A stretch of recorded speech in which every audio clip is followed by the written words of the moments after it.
Is Epstein-Barr virus really the root cause of your chronic issues? Hi, I'm Megan. I'm a nutritional therapy practitioner and functional blood chemistry specialist. And if you've been diagnosed with chronic EBV or Epstein-Barr virus, aka mono, and maybe you've tried some EBV protocols and you keep having flare-ups every year or every few months and you just can't seem to get these things going away, Epstein-Barr virus by itself may not actually be the root cause of your issues. And I see this a lot right now, and I'm not sure why, but I'm having a lot of people come to me that have been diagnosed with EBV and chronic EBV. They've done a bunch of protocols and they feel better, but they still have flares. They don't still feel great.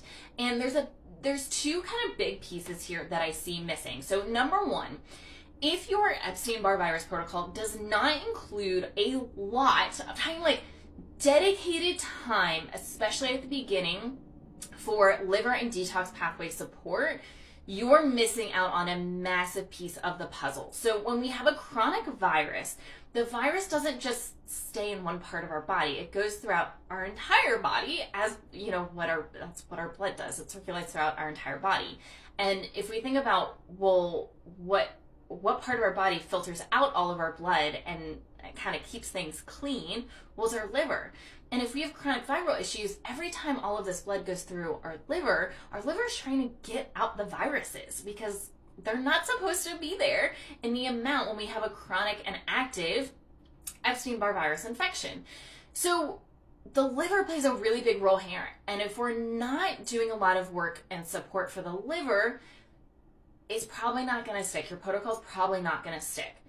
The second piece of this is if you don't also look for toxin overload, especially because if we have chronic EBV, as I just explained, this is a lot of pressure on the liver. And if our liver is struggling and then we're exposed to mold, to heavy metals, to environmental toxins, and our defenses are down, the likelihood of having a toxin overload issue is pretty darn high.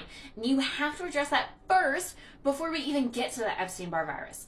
The other piece of this is parasites. If we've got massive overgrowth issues, especially parasites, which if we have a toxicity issue, the likelihood of us having a parasite overload issue is pretty darn high. And if we don't address that as well, once again, this is going to just keep putting a lot of pressure and stress on the body, and we're not going to be able to fully heal from the protocols that we're doing. So I hope this makes sense. So if you have chronic EBV, make sure you're doing all this other work. Be sure to follow for more.